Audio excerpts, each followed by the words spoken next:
Hi, welcome back to the channel. We're about to go through the 9 practical and scientific methods I use to fix my sleep schedule. During my university days, I messed up my sleep schedule so bad. I was playing video games, eating junk food and scrolling mindlessly on TikTok before bed, waking up exhausted the next morning. Now, messing up and fixing your schedule is probably something you'll go through many times in your life. It's not something that you fix once and it's done forever. So what most people do to fix their sleep schedule is to wrap around, where you just stay up all night, hope that you'll be so tired the next day that you can just lay on bed in the afternoon and go to sleep.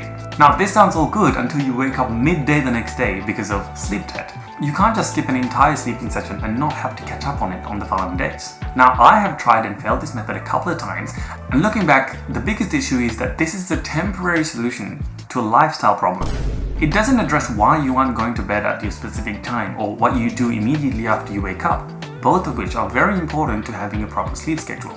Now, I don't have a big medical background, but from my research, there are 2 things that we need to keep in mind.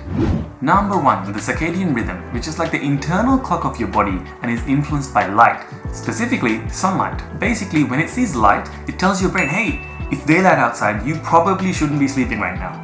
And number 2, the homeostatic sleep trap, which builds up adenosine when you're awake and reduces it while you're asleep. So, the longer that you've been awake, the more that this chemical has been built up and the longer you'll have to sleep for. Which, by the way, is why the wraparound method doesn't work. So, to fix our sleep schedule, we just need to target these 2 internal systems with practical methods. Tip number 1 is to use your alarm efficiently and effectively. Right now, when most people wake up, they turn off their alarm, which is their phone, and since that phone is already in their hand, they check their notifications and end up scrolling mindlessly on social media. We have to break this habit. Now, I have made an entire video on how to break social media addiction, but to avoid early morning scrolling, place your phone as far away from your bed as possible, next to your door, next to your sink, or even your toothbrush. This makes it easier for you to transition from turning off that alarm to the next task of your day rather than doom scrolling in bed. Now, just as you'd set an alarm to wake up, set one to also remind you to go to bed. Going to bed at a similar time each night helps your body build up adenosine rhythmically, making you feel asleep at similar times. So, set an alarm maybe an hour before bedtime to start winding down. Then take 30 minutes to wrap up whatever you're doing and then get ready for bed. Tip number 2. Once you're out of bed, expose yourself to bright light. When you're out of bed, it's important to tell your circadian rhythm, hey, I'm awake. You know how when you have to go to the bathroom at night and you try to do everything to avoid turning on that light because once that light hits your eye, you know you can't go back to sleep? Well, the same logic applies here. As soon as you get up, open the blinds for sunlight or turn on your room light. If you have a dog, walk them in the mornings instead of the afternoon. Incorporating lifestyle habits, which you would have done anyways, really helps. Tip number 3 is to plan your morning the night before. Decide exactly what you'll do right after waking up, whether it's brushing your teeth, cooking breakfast, or going to the gym, or whatever. Knowing your next steps prevent aimless scrolling on your phone.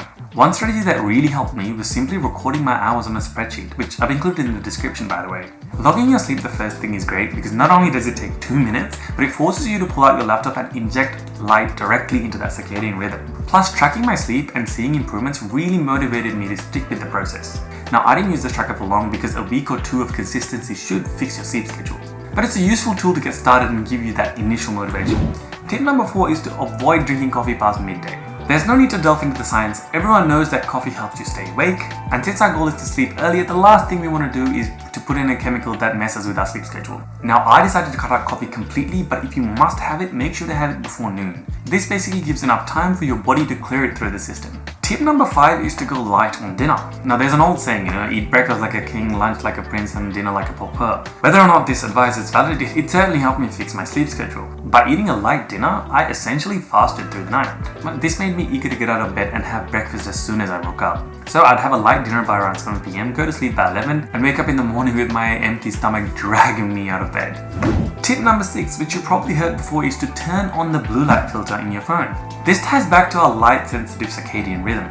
Basically, before bed, we don't want our brain thinking it's looking at anything resembling sunlight. So, most devices have the blue light filter setting, which you should turn on. But I would go a step further and avoid using devices on bed at all. And if you really need something to help you wind down, try reading a book, especially a boring one because that's going to knock you out in seconds. Tip number 7 is to stay consistent. As with any lifestyle change, the more you do it, the easier it gets. An important thing to keep in mind is that the body has no concept of the weekend, so you should just treat it like any other day and try to maintain your sleep schedule, especially while you're trying to fix it. Obviously, you don't want to sacrifice too much of your social life, but if you really want to change for the better, you will have to give up on those late night gaming sessions or those Netflix binge sessions. Just try to do it during the day.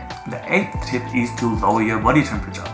Scientific studies show that we fall asleep easier under cooler conditions, so turning on the AC should help. Now, I only just realized this, but I find it so much easier to fall asleep right after a shower, and this is probably because, being in the shower helps lower my body temperature. So try giving that a go. The hardest and 9th tip is to have a purpose. Whether it's working on that side hustle, escaping that matrix, learning a new instrument, whatever it is, you need to have a reason to get up. And if you still find yourself getting back to bed or sleeping throughout the day for no reason, then it may be an issue where you don't have a good enough of a reason to get up. Now, I get it. I was there once, and you, my friend, are on a deeper journey of finding meaning and purpose in your life. Now, obviously, it's not an answer that I or anyone else can give you, but I am working on a video on how to find purpose in life. And if you'd like to see that, make sure you're subscribed so you can see it when it's out. So, these are the techniques that I've used to fix my sleep schedule, and it generally takes around 2 weeks to fix. Messing up and then fixing the schedule again is inevitable, and it will happen many times in your life. Pretty much any overseas flight is going to mess it up to a certain degree, so don't focus on keeping a perfect schedule at all times. Anyway, if you've got your own tips on how to fix a sleep schedule, leave them down in the comments below so we can help each other out. Consider leaving a like and maybe subscribe, because I'll be sharing many more things that I've learned in my journey, which I'm sure you'd find useful.